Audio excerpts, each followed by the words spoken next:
नमस्ते साथीहरु, स्वागत छ तपाईहरुलाई मेरो यो भिडियोमा। आजको भिडियोमा म कुरा गर्न गइरहेको छु WhatsApp टिप्स एन्ड ट्रिक्सको बारेमा। र त्यो भन्दा अगाडि यदि तपाई मेरो च्यानलमा नयाँ हुनुहुन्छ भने मेरो च्यानललाई सब्स्क्राइब गरिदिनु होला अनि मेरो भिडियोलाई लाइक पनि गरिदिनु होला। यदि तपाई चाहनुहुन्छ भने यस्तो भिडियो तपाईको साथीमा पुगोस् भनेर मेरो भिडियोलाई शेयर पनि गरिदिनु होला। ल त सुरु गरौँ आजको भिडियो। साथीहरु, जस्तै कि मैले भने आजको भिडियो चाहिँ WhatsApp टिप्स एन्ड ट्रिक्सको बारेमा छ भनेर, त्यसैले म पोइन्ट वाइज म तपाईलाई सम्झाउँदै जाने छु। ल त सुरु गरौँ पोइन्ट नम्बर 1 बाट, जुन कि छ हामीले कसरी थाहा पाउने कुन चाहिँ रियल मेसेज हो कुन चाहिँ स्क्याम हो मेसेज आउँछ हाम्रो WhatsAppमा, त्यो चाहिँ हामी कसरी छुट्याउन सक्छौं भन्दाखेरि सुरुमा हामीले नम्बर हेर्नुपर्छ साथीहरु। यदि कुनै पनि नम्बर +1 बाट सुरु भएर आएको छ भने हामीले के बुझ्नुपर्छ भन्दाखेरि यो चाहिँ स्क्याम हुन सक्छ भनेर हामीले बुझ्नुपर्छ र त्यो लिंकलाई क्लिक गरिहाल्नु हुँदैन। यदि हामीले लिंकलाई क्लिक गर्यो भने हाम्रो फोनमा भएको सबै डेटा, बैंक डिटेल्स, मिडिया फाइल्सहरु सबै ह्याकरको सर्भरमा जान्छ अथवा उनीहरुको कम्प्युटरमा जान्छ। त्यसैले हामीले त्यो लिंकलाई क्लिक गरिहाल्नु हुँदैन।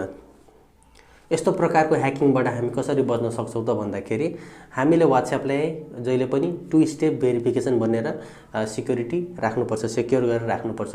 त्यो कसरी गर्छौं म तपाईलाई सिकाउन गइरहेको छु। तपाई देख्न सक्नुहुन्छ यो स्क्रिनमा यस्तो तपाईको WhatsApp को इन्टरफेस यस्तो आउँछ। त्यसमा 3 डटमा क्लिक गर्नुस्, त्यसमा सेटिङ आउँछ, सेटिङमा क्लिक गर्नुस्। सेटिङमा क्लिक गरिसकेपछि तपाईको यस्तो अकाउन्ट्स आउँछ, अकाउन्ट्समा क्लिक गर्नुस्। अकाउन्ट्समा गइसकेपछि तपाईले देख्न सक्नुहुन्छ 2 स्टेप भेरिफिकेसन भनेर आएको छ थर्ड अप्सनमा, त्यसलाई क्लिक गर्नुस्। त्यसमा क्लिक गरिसकेपछि तपाईले 6 डिजिटको चाहिँ एउटा पिन नम्बर माग्छ। त्यो तपाईले आफूले जे हाल्न पनि मिल्छ 6 डिजिटको पिन नम्बर। त्यो पिन नम्बर हालिसकेपछि तपाईले फेरि कन्फर्मेसनको लागि माग्छ। फेरि तपाईले त्यो 6 डिजिटको पिन नम्बर रिपिट गरिदिनुस् र त्यसलाई कन्फर्म गरिदिनुस्। अब तपाईको WhatsApp 2 स्टेप भेरिफिकेसनले सेक्युर भइसकेको छ र जो पाए त्यो मान्छेले हत्तपत्त तपाईको WhatsApp ह्याक गर्न सक्दैन। साथीहरु, अब हामी लाग्छौं अर्को पोइन्टतिर। हामीले कसरी थाहा पाउने यदि कुनै व्यक्तिले हामीलाई WhatsAppमा ब्लक गरेको छ भनेर? त्यसको लागि हामी त्यो व्यक्तिलाई मेसेज पठाउनु पर्छ साथीहरु।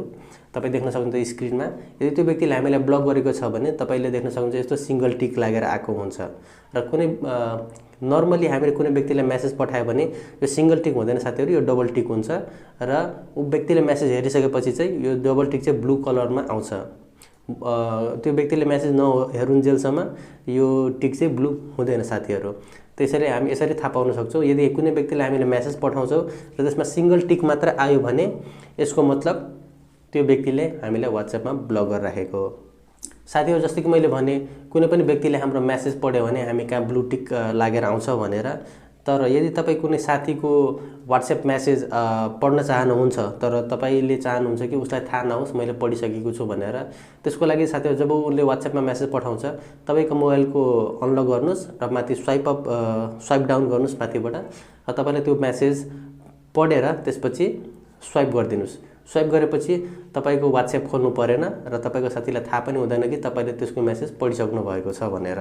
जबसम्म तपाईले WhatsApp को मेसेजमा गएर क्लिक गर्नुहुन्न तबसम्म उसकोमा ब्लू टिक लागेर आउँदैन। यसरी हामीहरु बिना ब्लू टिकको पनि WhatsApp मेसेजहरु पढ्न सक्छौं।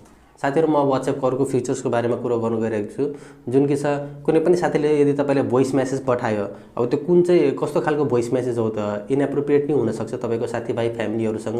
त्यो भोइस मेसेज तपाईलाई सुन्नु छ तर तपाईसँग हेडफोन छैन। त्यो अवस्थामा तपाईले के गर्न सक्नुहुन्छ भने त्यो भोइस मेसेजलाई प्लेमा क्लिक गरिदिनुस् अनि झट्ट पारेर तपाईको कान छेउमा लानुस्। त्यो अटोमेटिक तपाईको मेन स्पिकरमा नबजेर त्यो इयरफोनको स्पिकरमा सानो स्वरमा बज्छ। तर त्यो मैले तरिकाहरु ट्राई गरे साथीहरु, यो चाहिँ खासै इफेक्टिभ चाहिँ छैन। कति बेला काम गर्छ कति बेला काम गर्दैन। त्यसैले तपाईले हेडफोन युज गरेको नि बेस होला। अब जाम अर्को पोइन्टतिर। साथीहरु, म तपाईलाई WhatsApp को एकदम इम्पोर्टेन्ट फिचर्सको बारेमा बताउन गइरहेको छु।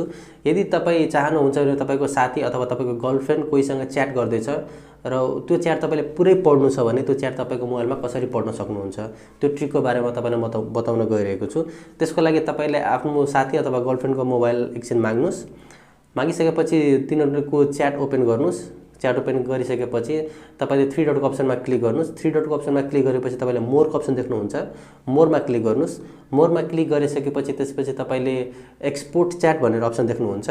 त्यसमा क्लिक गर्नुस्। एक्सपोर्ट च्याट गरिसकेपछि तपाईले जीमेल सेलेक्ट गर्नुस् गुगल।